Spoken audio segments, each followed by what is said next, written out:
Lucas capítulo 15, versículo 11. Você conhece esse texto? Aleluia! Diga glória a Deus. Lucas capítulo 15, versículo 11. Jesus continuou. Um homem tinha 2 filhos. O mais novo disse ao pai: Pai, quero a minha parte da herança. Assim ele repartiu a sua propriedade entre eles.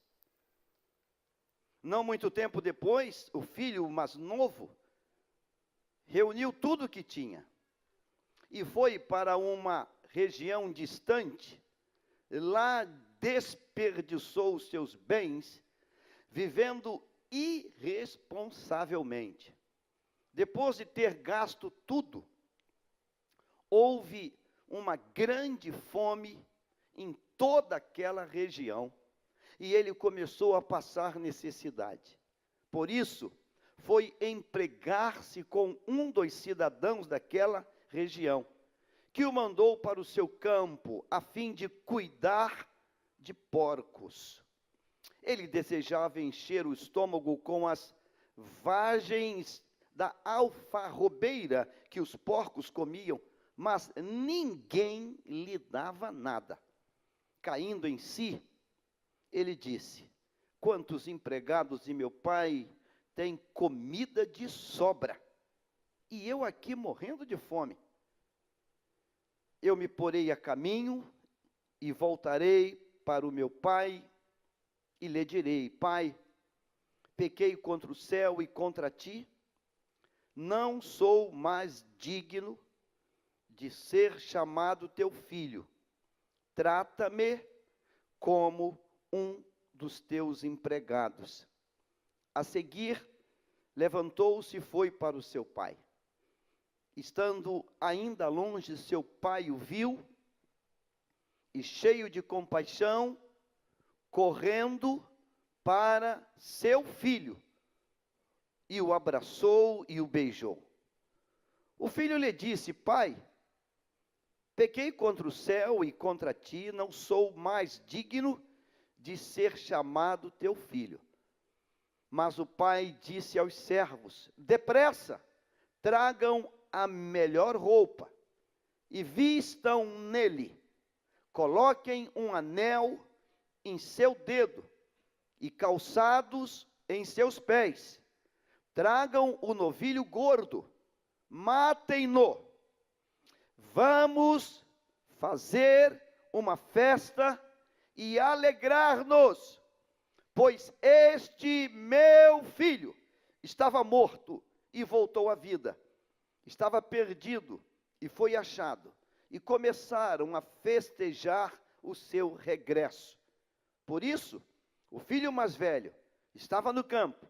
Quando se aproximou da casa, ouviu a música e a dança. Então chamou um dos servos e perguntou-lhe: o que está acontecendo? Este lhe respondeu: seu irmão voltou e seu pai matou o novilho gordo para o receber de volta são e salvo. O filho mais velho encheu-se de ira e não quis entrar. Então seu pai saiu e insistiu com ele. Mas ele respondeu ao seu pai: olha, todos esses anos tenho trabalhado como um escravo ao teu serviço, e nunca me desobedeci tuas ordens. Mas tu nunca me deste um cabrito para eu festejar com os meus amigos. Mas quando volta para casa este teu filho, que esbanjou os teus bens com as prostitutas, matas o novilho gordo para ele? Disse o pai: meu filho, você está sempre comigo, e tudo que eu tenho é seu. Mas nós tínhamos que celebrar a volta deste teu irmão e alegrar-nos, porque ele estava morto e voltou à vida, estava perdido e foi achado.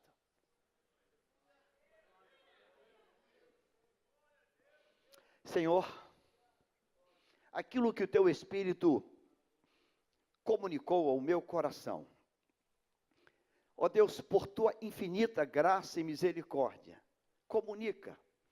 Ó Deus, traduz, decodifica, aplica. Ó Deus, torna, Pai, em nós um amálgamo perfeito esta palavra. Em nome de Jesus. Dizemos amém nesta hora. Amém. Tome o seu lugar. Bíblia aberta, não feche a tua Bíblia. Eu sou apaixonado pelos detalhes na palavra de Deus. É uma inclinação, não sei como. Eu gosto de pensar as nuances, os detalhes da palavra de Deus. Capítulo 15 tem 3 parábolas.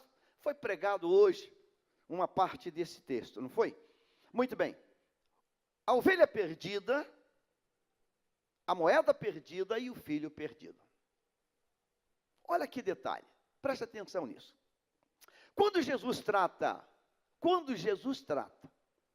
da ovelha, ele diz assim, versículo 3, então Jesus contou-lhes esta parábola. Olha só, olha o detalhe, versículo 4 agora. Qual de vocês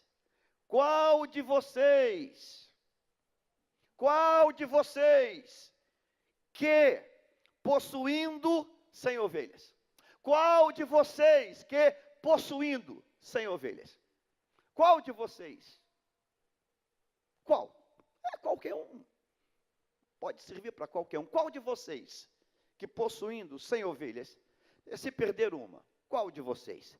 Quando ele trata, no versículo 8, a parábola da moeda perdida, da dracma perdida, ele diz assim, qual é a mulher? Qual é a mulher? É o gênero? Universaliza? Qual a mulher? Então todas as mulheres podem estar debaixo dessa palavra. Qual a mulher? Veja só, qual de vocês que possuindo 100 ovelhas? Ele vai com o coletivo, ele vai com a universalidade, ele vai com todo. Qual de vocês que possuindo 100 ovelhas? Qual de vocês? Vai servir para qualquer um aqui, para qualquer um que está diante da voz dele. E pelos séculos, pelos anos, serve para todo mundo. Qual de vocês? A dracma, qual mulher? Então ele especificou o gênero. É uma mulher que tinha em casa uma tiara com dracmas e perdeu uma. Qual mulher? Mas, quando chega no filho, ele muda a maneira da colocação. Versículo de número 11. Jesus continuou. Ele define, conceitua, ele diz, um homem. Um homem. Ele tinha 2 filhos. Um homem. Talvez seria bom um quadro hoje aqui, hein? Presta atenção nisso. Voltando lá no começo. Versículo 3. E Jesus contou-lhes esta parábola. Qual de vocês, que possuindo 100 ovelhas, qual de vocês? Ele generaliza. Qual de vocês? A dracma, versículo de número 8. E qual é a mulher? Ele define, conceitua, mas o gênero. Qual a mulher? Que tendo 10 dracmas, se perder uma. Mas quando chega no versículo 11, diz, e Jesus continuou, um homem tinha 2 filhos. Um homem tinha 2 filhos. E o mais novo disse, pai, me dá a parte. O interessante é que quando chega no versículo 11, ele utiliza, isso está lá no original, lá no grego, ele diz, um homem tinha 2 filhos. O verbo ter é colocado aqui no pretérito imperfeito do indicativo. E o pretérito, e olha que ousadia minha diante de professores aqui, Verinha, não puxa a orelha não, hein?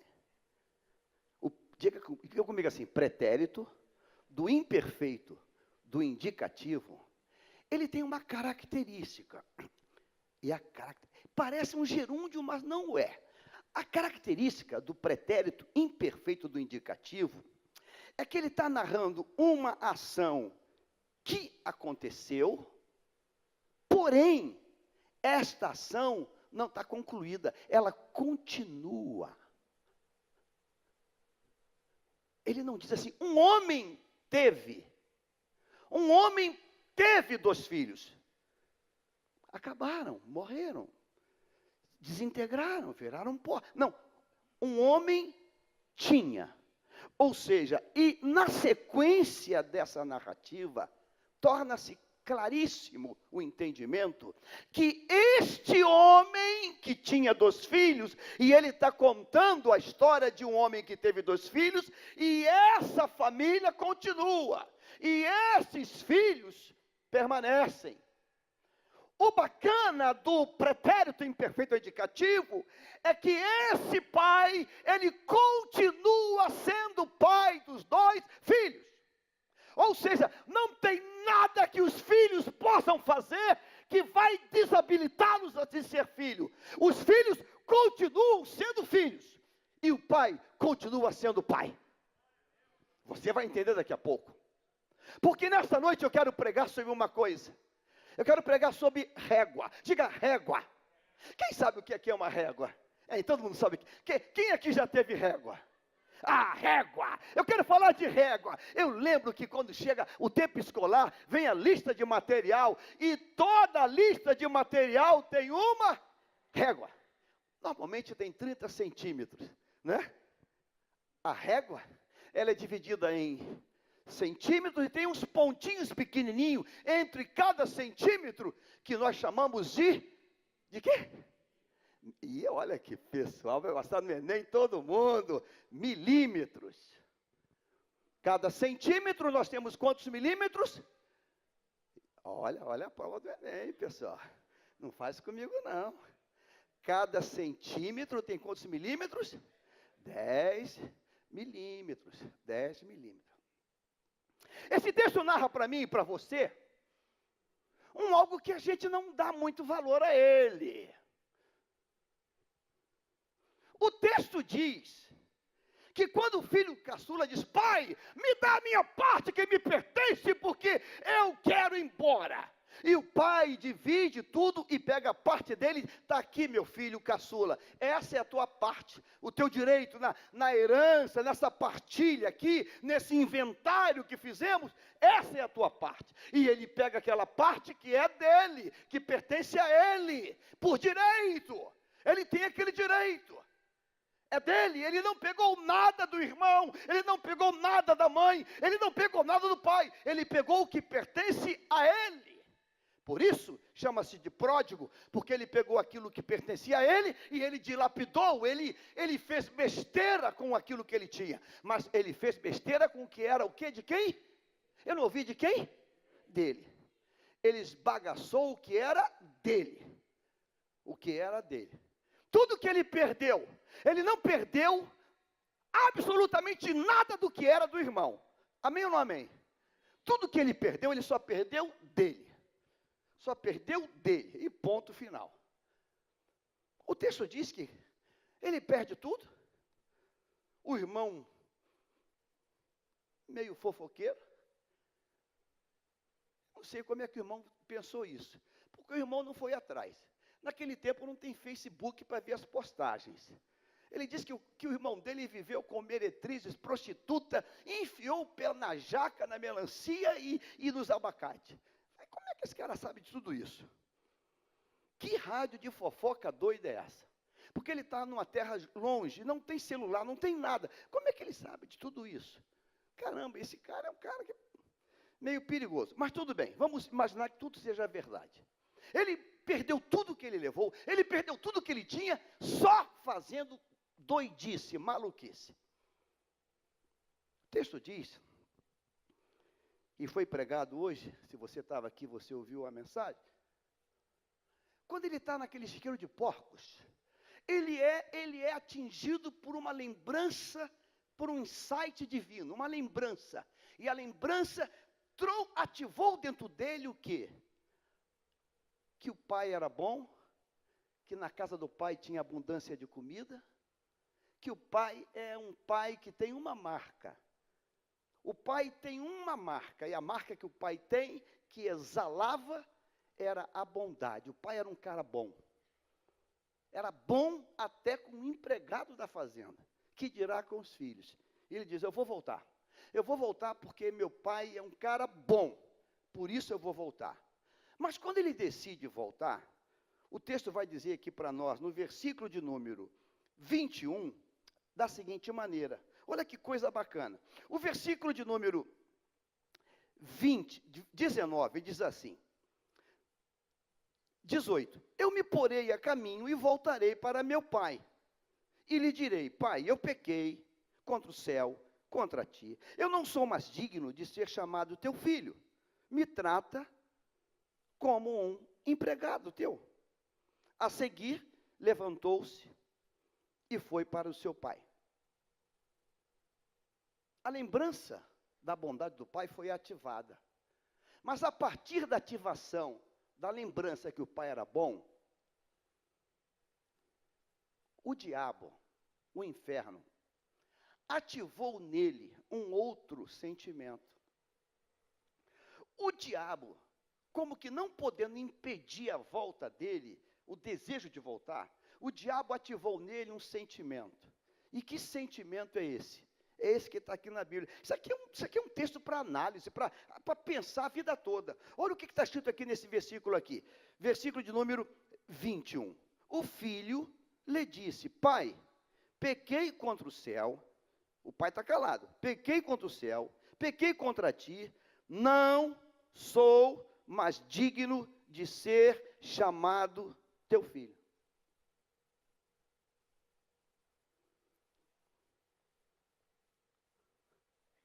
Aquele sentimento de alguém que pecou, de alguém que está se sentindo completamente debaixo de uma acusação, ele decide uma coisa sobre a paternidade, que é intrínseca ao pai, e Deus que deu aquela capacidade ao pai, e ele apenas o beneficiário. Ele diz, pai, eu não posso, eu sei que eu não tenho mais direito de ser teu filho. Mas o pai não falou nada. Isso partiu dele. Isso partiu dele. O pai, quando escuta isso, olha só que coisa interessante. Não sou digno de ser chamado teu filho mais. Agora eu sou empregado. Eu não sou mais teu filho.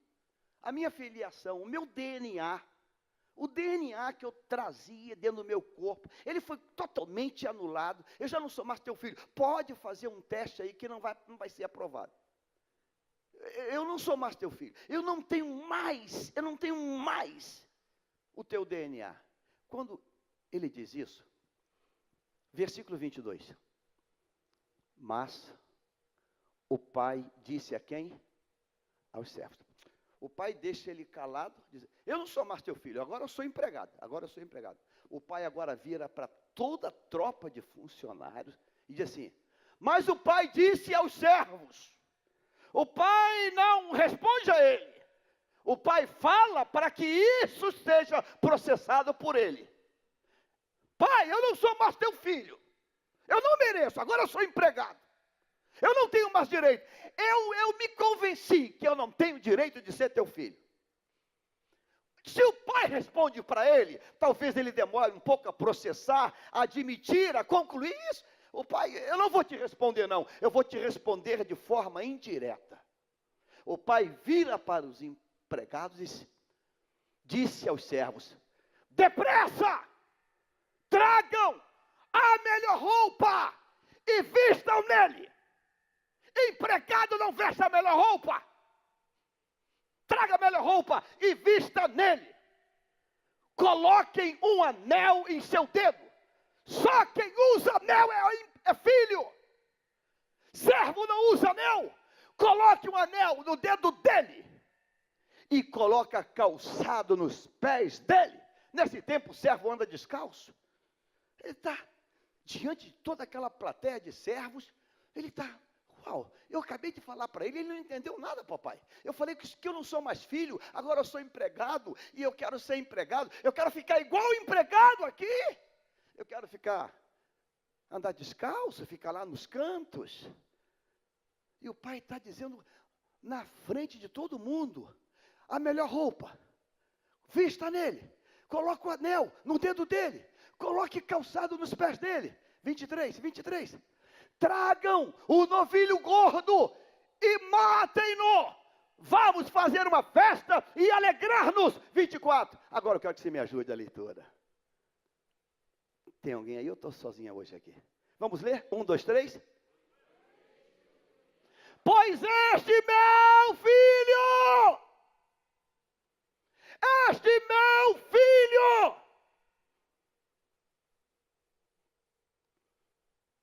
régua, nessa casa, diga assim, nessa casa, tinha 2 réguas, diga a régua do pai, e a régua do irmão mais velho. Meu Deus, o irmão mais velho está no campo e quando volta, tem uma festa violenta, tem música, churrasco, o cheiro da picanha subindo, o cheiro de tudo, está todo mundo comendo, festejando. O filho chega mais velho, olha aquela festança, todo mundo, nem conversava muito, que era só mastigar. Então, ele, o que está acontecendo? Rapaz, teu irmão voltou,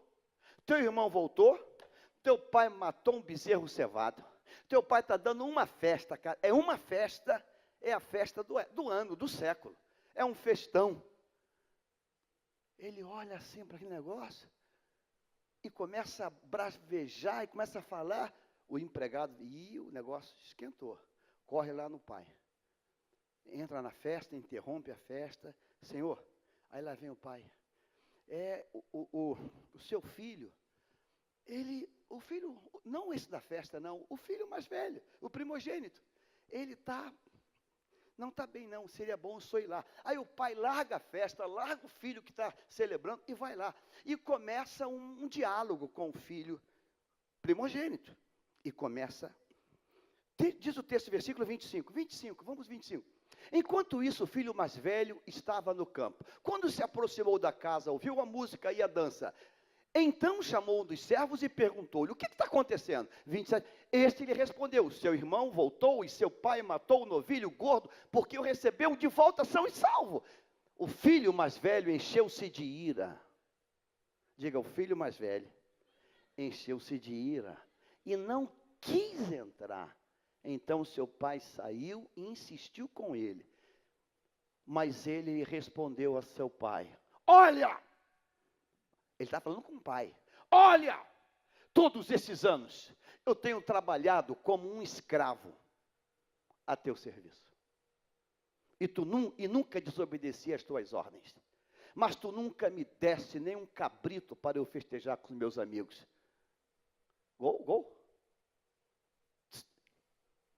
Travou? Parou aí? Travou a máquina? Vamos para o...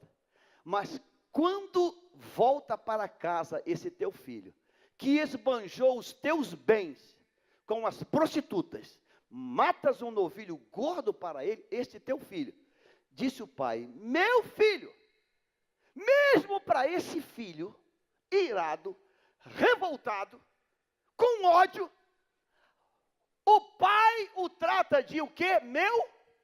Diga, meu filho. Diga, nesta casa, havia 2 réguas. Diga, a régua do pai e a régua do filho mais velho. E nesta noite Deus manda que eu ministre essa palavra aqui para você que está comigo. Que nós vamos ter que trocar de régua hoje. A gente precisa trocar de régua hoje. Pastor, a régua nossa, ela tem o quê? Ela tem centímetros e milímetros. É a nossa régua.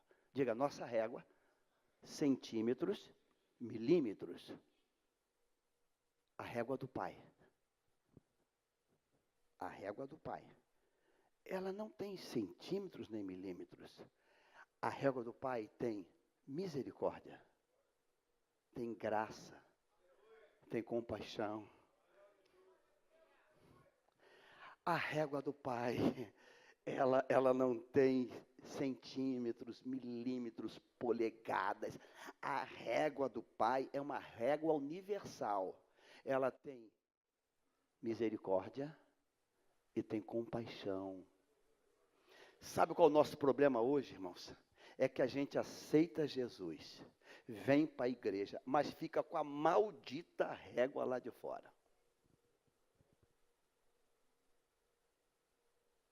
E tem gente hoje aqui que não tem uma régua, não, tem uma trena. Tem gente aqui que tem trena. Aquelas trenas de 30 metros, de 50 metros. Mateus capítulo 18, versículo 21. Coloca na tela, por gentileza. Não havia pedido, mas estou dizendo. Mateus 18 e 21. Vamos ler essa sequência. Mateus 18 e 21. Deus te trouxe aqui hoje porque quer tratar contigo, hein? Deus quer tratar contigo hoje. Mateus, enquanto o nosso computador vai ter que trocar a memória, a gente vai trocar a memória desse computador. 21 diz assim: então Pedro aproximou-se de Jesus e perguntou, 21, Senhor, quantas vezes deverei perdoar a meu irmão? Quantas vezes eu tenho que perdoar meu irmão? Quantas vezes? Ele pergunta, irmãos, e ele mesmo dá a resposta. Esse Pedrão, esse Pedroca, ele é demais. Ele pergunta e ele mesmo, para não ouvir qualquer coisa, ele já responde. Ele já manda a resposta para quem ele está perguntando. Olha que ousadia desse moço. Então, Pedro aproximou-se de quem? De quem que ele se aproxima? De Jesus. Quem é Jesus? É o Deus que se fez carne. Quem é Jesus? É o Emanuel, é o Deus entre nós. Senhor, quantas vezes deverei perdoar meu irmão quando ele pecar contra mim? Até 7? Espera aí, Pedro. Nós trocamos de posição. O Deus aqui sou eu, você é só criatura. Você quer trocar comigo de posição? Quem sou eu, Pedro? Quem sou eu, Pedro? Você concorda que eu sou Deus? Seria ele falando, eu sou Deus, Pedro. Então você me pergunta e você mesmo responde. Por que Pedro diz isso? Senhor, quantas vezes eu tenho que perdoar? Porque para Pedro, é como muita gente aqui, tolerância zero. Pastor, minha tolerância agora é mínima. Agora, pastor, é ferro e fogo. Senhor, quantas vezes eu tenho que perdoar? Até 7? Jesus olha para ele e diz, rapaz, vou trocar a tua régua. Vou trocar a tua régua hoje. Eu vou trocar a tua régua para o teu bem. Versículo 22. Jesus respondeu, eu digo a você, Pedro, não até 7, mas até quanto? Por dia. Lembra de matemática? 70 vezes 7 dá quanto mesmo, hein? 490 por dia. Agora você pega 12 horas e divide isso, para tu ver a doideira que isso dá. Sabe qual é o nosso problema? E eu quero tratar disso nesse começo de ano, irmãos. Queria que você fizesse hoje um pacto com Deus, uma oração, dissesse, Deus, deixa eu começar esse ano com a tua régua. Eu tenho que jogar minha régua fora, assim, ó. Porque se você não trocar de régua, você vai esbagaçar esse ano novamente. Estou convivendo com situações que a pessoa vem cheia de mágoa. Aí você escuta, e vai dizer, mas irmão, isso aí foi quando? Ah, pastor, peraí, foi em 2005, foi em 2005, a gente está em que ano? A gente está em que ano? 2019, 2005, irmão. Tem muito tempo isso. Ah, pastor, mas quem fez, esquece, mas quem recebeu, que está doendo aqui. Falei, esse tempo todo. Bota um mercúrio cromo, xilocaína, mertiolate, qualquer coisa. Mas esses anos todos. Sabe por quê, irmãos? A gente não quer jogar a régua fora. Irmão, se Deus não tivesse jogado a régua fora de Pedro, Pedro segura a minha. Esse mesmo Pedro que chega de peito estufado, é o Pedro que nega, que mente e que corta a orelha dos outros na rua. É o mesmo Pedro. É o mesmo Pedro. Nós precisamos ser mais felizes. E só tem uma maneira de ser mais feliz. É jogar a régua fora. Porque se não jogar a régua fora, a gente vai continuar cheio de ressentimento. Cheio de ressentimento. Mas por quê? Fica de pé, pastor João Evangelista. Fica de pé. Odeio ele. Odeio. Pergunta para ele assim, por que odeia ele? Um dia, quando eu era escoteiro, lobinho, ele me empurrou na lama. Cara, tu tá com 66 anos, cara. Tu tinha quantos anos? Eu tinha 4, 5 anos. Meu Deus! Tu tinha 4 anos quando ele te machucou? Você até hoje odeia ele? Pelo amor de Deus, meu irmão. Joga essa régua fora. Rapaz, tu lembra aquele dia que tu me empurrou na lama? Tu lembra? Tu não era mole, cara. Rapaz, me ralei todo. Mas aquela coisa de criança. É coisa de criança. Passou. Tu é meu irmão agora, senta lá. Tu é meu irmão agora. Se nós não trocarmos a régua, nós não vamos resolver a nossa vida. Esaú foi enrolado por Jacó. E Esaú decidiu assim, papai morre e eu mato ele. Papai morre e eu mato ele. Papai morre e eu mato meu irmão. A mãe escuta. A mãe entra em pânico. Uau, arranjei confusão. Porque o plano foi meu. Meu filho, vem cá, fala com o pai. Some daqui, porque teu irmão vai te matar. Some daqui. Ele vai embora. Passa anos. Mas ele tem uma régua também, e o outro tem uma régua também. E começa a voltar. E quando começa a voltar, ele monta um plano a partir, diga assim, da régua velha. Ele começa a montar planos pela régua velha. Pessoal, vamos dividir em três grupos. A que eu menos gosto, bota na frente. Porque é bucha. Porque se ele pegar e arrepiar, ele deixa a que eu mais amo aqui para trás. Os que eu menos gosto vai no pelotão da frente. Porque esse meu irmão vai chegar aí cheio de ira, vai passar aí a espada e a turma lá morre e quem está por último lá escapa. Cheio de planos, mas o Senhor trabalhando. Eu queria que você dissesse, Jacó, tu está voltando malandro ainda, cara. Tem que trocar régua. Você foi tratado por Labão. Labão te tratou e tu não trocou a régua, cara. Troca a régua. Aí vem chegando o momento. Aí tem um lugar chamado Val do Jaboque. Aí Deus fala, Jacó, meu irmão, se você não trocar a régua, vai ficar estreito para você. Porque Esaú está vindo com um pelotão de guardas. Esaú está vindo. Aí ele pega presentes e manda na frente, achando que vai subornar o irmão. Achando que o irmão vai pegar aquilo tudo e dizer, poxa, que bacana, ele me deu presente, então agora eu vou aliviar. O irmão também está rico. O irmão não fica com nada. Pega tudo e diz assim, não, pode devolver tudo. O pessoal, mas é coisa valiosa, aqui tem prata, tem ouro, devolve tudo. Aí vem todo mundo de volta. Jacó fala assim, e aí, encontrou meu irmão? Encontrei. Encontramos com ele, mas não entregou? Entregamos. Devolveu tudo, não quer nada. E ele está vindo aí com um pelotão com ele. Eu não sei se é Bope, se é Core, mas está vindo uma turma com ele. Eu não sei, aquela turma deve ser forte, porque deve puxar muito ferro. É só uns caras tudo parrudo. Aí a ficha cai. Tem que trocar régua. Aí vai para o Val do Jaboque. E começa uma batalha com Deus.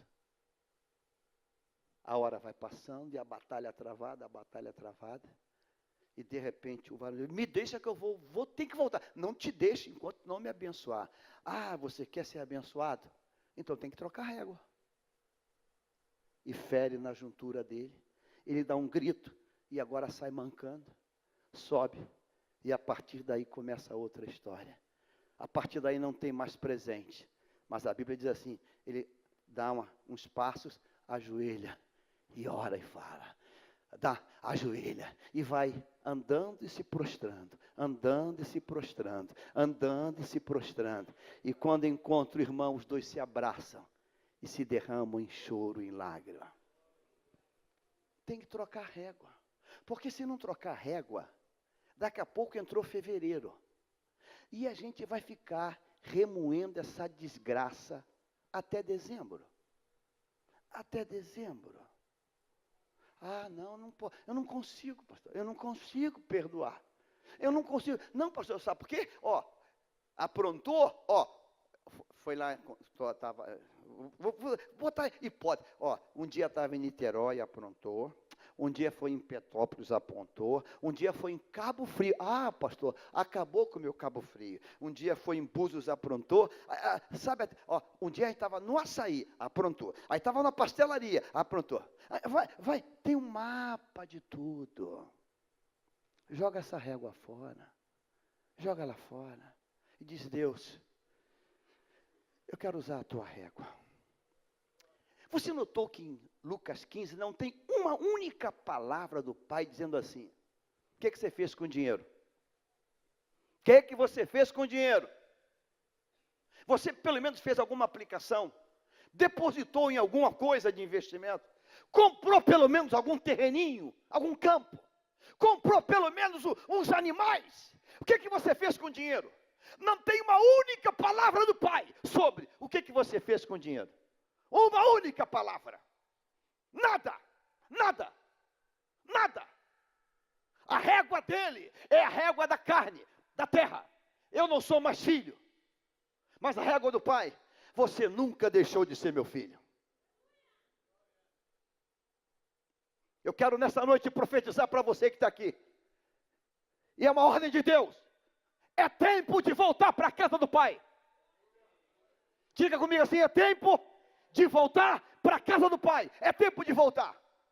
Porque o diabo diz para nós, não adianta, não volta não. Não volta não, porque vai te expor, vai te expor em praça pública. É mentira, é mentira. A régua do Pai é outra. A régua do Pai é misericórdia, compaixão, é graça, é amor. A régua do Pai é outra. Satanás mentiroso que anda enganando pessoas aqui. Ah, pastor, eu queria tanto voltar para o meu ministério, mas eu não posso. Já contei uma vez aqui, vou contar porque você não estava aqui. Isso aconteceu lá na América do Norte, na Califórnia, mais precisamente, numa igreja de um conhecido, de um amigo. O líder de louvor, se desviou da igreja, lá na Califórnia. Começou na bebida, da bebida foi para a droga, virou um traficante na Califórnia. Um traficante. Ele era o pianista e o líder de louvor da igreja. A igreja faz uma festa lá da agenda da igreja. Divulgaram. E aquele rapaz, que era o líder do louvor, que agora era um traficante na Califórnia. Roupa de traficante, cara de viciado, jeito de viciado, marcas do vício. Ele decide naquele dia ir no culto. E quando ele chega na porta, ainda com as roupas, com os trejeitos do pecado, da vida, da lama das drogas, cheio de marra, cheio de identidade, da tribo dos viciados, dos dependentes. Ele para na porta e está lá o porteiro, como